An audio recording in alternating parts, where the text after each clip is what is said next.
From Clifton Marina, we made our way down the river past Hardin Creek, Indian Creek, and Savannah, finally arriving at Pickwick Lock and Dam. This house gave up and slid right down the cliff. A wise man builds his house on rock. Indeed.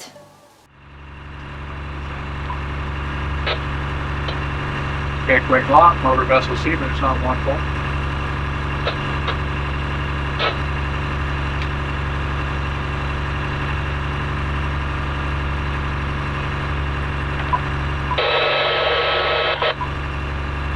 Pickwick Lock, go ahead, Captain. Well, good afternoon, sir. Beautiful day to you. We just came around the bend and got you inside. I talked to you a couple hours ago. Mr. Captain, we're working on something here on the auxiliary. I've got the watch-it-all. You can probably see him in the lower end of the chamber there, the Coast Guard boat.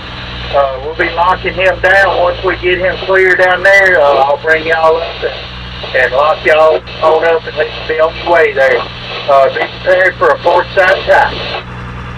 Fantastic. Thank you very much. We will back it down here and approach slowly and prepare for a port side tie. You have yourself a blessed day, sir. You do the same, Captain. I'll be standing by if you need anything. Having two VHF radios is a necessity. On CMOOS, we have a Garmin VHF with an AIS receiver and an ICOM that stays on channel 16. Yorksy, it's a lock. We have to wait. Yorksy, like me, doesn't like to wait. At long last, we were cleared to enter the lock and got the green light. Pickwick Lock and Dam was built in 1935. It has 6 hydroelectric generating units that had produced 247 megawatts of electricity. The dam has 2 locks. One measures 110 by 600 feet and the other 110 by 1000 feet. The dam forms Pickwick Lake, which is not anywhere as large as Kentucky Lake, but is still impressive at 43,000 acres. So we coordinated on 14, and Tweener's going to wrap up to us. But this maroon and Silverton is neither listening on 14 or 16 and just made a beeline into the lock without talking to anyone, including the lockmaster. So now we don't know which pin we're going to pick up. Most of the time, our fellow boaters were very kind and courteous to each other. Very true, but we remember the ones who cut us off or who almost ran us over blasting out of a lock or came dangerously close to us. This is the maroon who cut us off. It warmed our heart to see him struggling with his boat because he tied off to the bollard incorrectly. Pickwick Lock took us up 63 feet. Which was discouraging as we want to go down to get to the Gulf and sea level. Going up is harder than going down, and after the incident with the window, we were extra careful.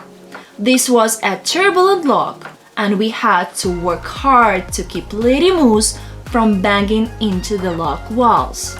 Yorksy, as usual, warned us of the imminent danger.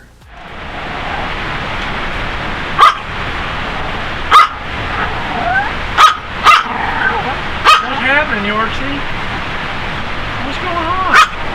Clear of the lock, we made our way south on Pickwick Lake. After about 5 miles, we turned west into Yellow Creek, departing the Tennessee River and entering the Tennessee Tombigbee River. We stopped for a few days at Grand Harbor Marina. I have never seen so many massive high-dollar houseboats anywhere. This is a nice marina with condominiums on site.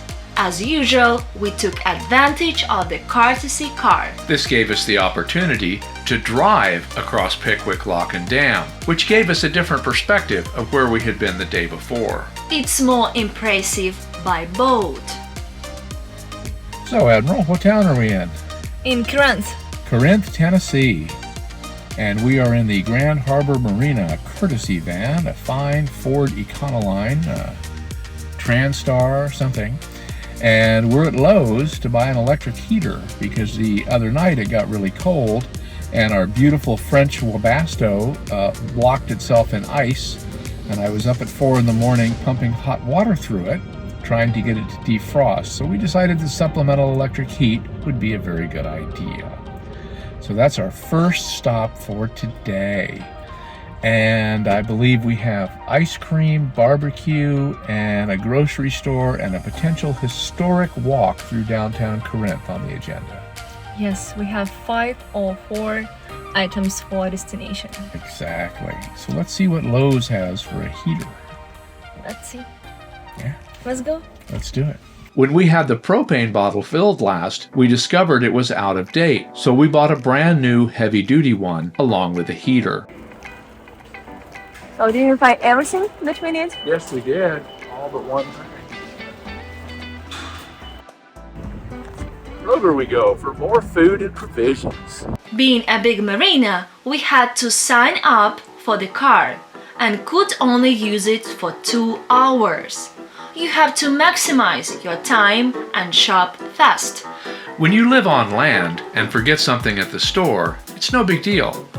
Living on a boat and having occasional access to cars for short periods, if you forget something, you might end up doing without it for a week or 2. We power shop as a team. In each department, we split up and grabbed exactly what we need at high speed. Always wearing exact matching outfits with serious, highly focused looks on our faces, people just get out of our way. The next day, we decided it was time for fun. Here we are in the bustling metropolis of Pickwick, Tennessee, and we're getting a massage. This is our lake turtle. It has pecans, pralines, and cream, and sea salt caramel ice cream made into a milkshake. The jar has chocolate frosting, pecans, whipped cream, lots of whipped cream. Always lots of whipped cream, that's a rule. Turtles, pecans, chocolate, caramel. What more could you want? It looks delicious. It's amazing. It Looks absolutely delicious. And to our happiness, she's already a fan of us. Yeah. I am a very big fan, actually. Your dog is adorable. Oh, thank you so much. And I appreciate y'all coming in. You know, I really we do. worked so hard on those videos. 10 minutes of YouTube video is 10, 12 hours of work, and we really appreciate the people who get that, you know, and they understand how much effort and love it takes to make one of those videos, and so thank you so much. We rented a car for a day as we had to drive all the way back to Paris Landing for a part from Crowley's that was delivered late. We had ordered air conditioner parts from Home Depot that were promised in 1 day, but took 2 weeks. They were also waiting for us there. Driving on back roads and dodging lumber trucks, it took us all day to make this short trip. It was a pleasant drive, seeing how people live and enjoying the fall colors.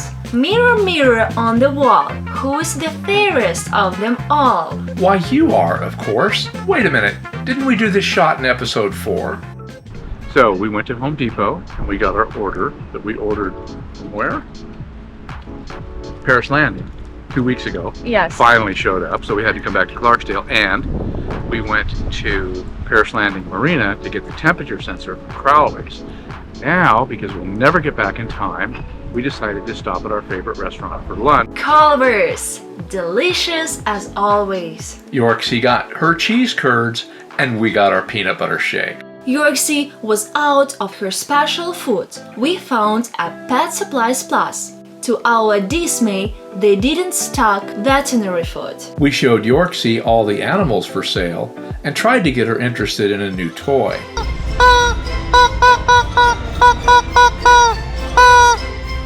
I guess not.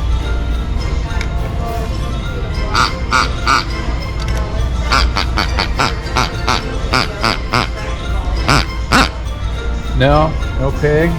Alright, well, we tried. How about your nemesis, Mr. Squirrel? Is he sweet? It's your nemesis. It's a squirrel, see? No? Since we were committed to keeping our little Malibu overnight, we decided to take the scenic road back. When you get used to traveling at 8 miles an hour, cars seem to go really, really fast. Along the shores of the Cumberland River, we spotted this really cool old house, and of course, we had to check it out. Old houses are like a magnet for us. We see an old house, we have to stop and look at. The house was built by Christopher Smith in 1858 for his wife Lucy, about 12 years before our house in Michigan was built. Mr. Smith made his fortune in tobacco, died in New Orleans, and was being taken back to his home on the steamship Sultana to be buried. The ship exploded and sank, taking 1,200 souls with it, and his body was never found. The locals believe that his wife Lucy still haunts the old mansion and appears on the second floor widow's porch. I don't know about that. It must be magnificent on the inside. We got a glimpse of the grand staircase through the front windows. Yorksea, of course, frolicked in the grass and flowers. On the way back to the marina, we were treated to a glorious sunset. An autumn sunset is one of life's greatest pleasures, and I can't think of anyone I'd rather share it with. We love the simple, natural things, and they are free. We departed Grand Harbor Marina and started down yet another river. Grand Harbor was yet another marina that had poor internet. We decided that we would find a nice place to stop, order Starlink, and wait until it arrived, no matter how long it took. We had no idea at the time what a great idea this turned out to be, as you will see in our next episode. If you like what you see, please subscribe. It really helps us out, and it doesn't cost anything. We really appreciate your attention and subscription. So, Darina, how can people find out more about us online? You can find us on our website page, here, on our Instagram page, here, and also on our Facebook page, here. Once again, thank you so much for watching. And if you want to be reminded of new episodes when they come out, don't forget to ring that bell. Thank you so much